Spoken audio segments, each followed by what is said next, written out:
ආයිබෝන් වලට සුබ දවසක්. අලිපේර වලින් චුට්ටක් වෙනස් විදිහට කෑමක් හදාගන්න කියලා හිතුවා මම අද. ඒ කියන්නේ පාන් කන්න පුළුවන් විදිහට අලිපේර හදාගන්න. ඉතින් සෑන්ඩ්විච් එකක මැද පිරවුමට ඉතාමත්ම රසයි මේ විදිහට හදාගත්තම. ඉතින් අපි යමු දැන් මේක හදාගන්නේ කොහොමද කියලා බලන්න.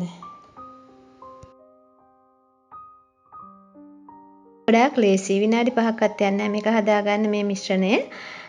ඉතින් හොඳට ඉදුණු අලිපේර ගෙඩියක් මමත් අරගත්තා. අරගෙන මේ විදිහට මදේ සූරලා අරගන්න. අරගෙන හොඳට මේක පොඩි කරලා මේකේ තියෙන කැට ගතිය නැති වෙන්න හොඳට පොඩි කරගන්න ඕනේ. මෑෂර් එකකින් හරි ඔයාලා හැන්දකින් ගෑරුප්පකින් හරි මේක කරගන්න මේ විදිහට.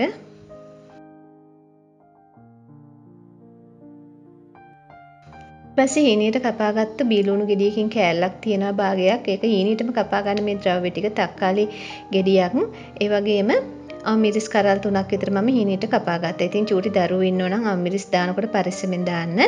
ඒ වගේම ලුණු ටිකක් දාගත්තා. ගම්මිරිස් කුඩුත් දාගන්න ඕනේ.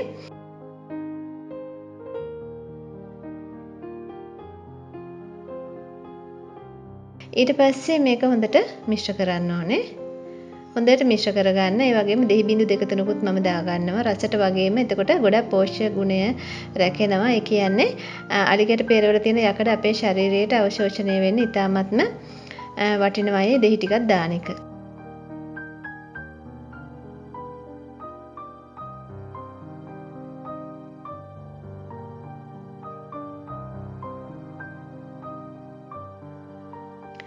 ඉතින් ලොකු දෙයක් නැහැ මේක ඉක්මනින් හදාගන්න පුළුවන්. ඊට පස්සේ පාන් පෙති අරගෙන මේ විදිහට පොඩ්ඩක් ටෝස්ට් කරගන්නවා මම.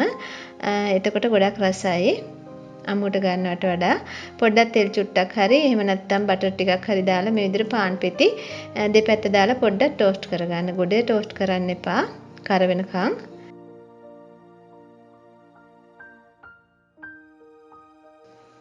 මේ විදිහට පොඩ්ඩක් බ්‍රවුන් කලර් වෙනකන් ටෝස්ට් කරගත්තම ඇති.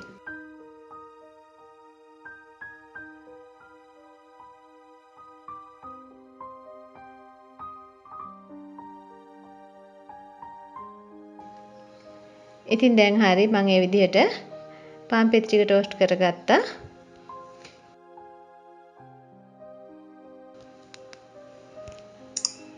ඉතින් දැන් සාමාන්‍ය විදිහට මම මේක පාන් පෙති වල තවර ගන්නවා. ඉතින් ඔයාලට එක පාන් පෙත්තක බටර් තවරලා අනිත් එකේ මේ මිශ්‍රණය දාලා රසට හදා ගන්නත් පුළුවන්. ඒ වගේම චීස් පෙත්තක්, සලාද කොලයක්, ලුණු කෑල්ලක් තව එහෙම තියලා මේක රස කරගන්නත් පුළුවන්.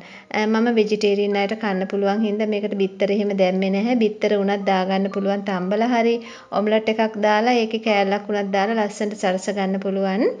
ඉතින් ඔයාලට ඒක හිතන විදිහට කරගන්න අලිගැට පෙර ගෙනල්ලා පැණි රසට කනවට වඩා මෙහෙමත් හදලා බලන්න. ඉතින් ඔයාලට වටිනවා කියලා හිතනවා නම් මගේ වීඩියෝ එකට කමෙන්ට් එකක් දාන්න, ලයික් එකක් දාන්න. ඒ වගේම යාළුවන්ට බලන්න ෂෙයා කරන්න. ඔයා තාම මගේ channel එකට අලුත් එක්කෙනෙක් නම් subscribe එකක් දාලා එකතු වෙන්න. ගොඩක් ස්තුතියි මගේ වීඩියෝ එක බැලුවට. ඉතින් නැවත අපි හමු වෙමු ආයෙමත් මේ වගේ වටිනා වීඩියෝ එකකින්. මම කුසලා ගිහින් එන්නම්. සුබ දවසක් නිරෝගී දිවියක් ඔයාලා සියලුම දෙනාට.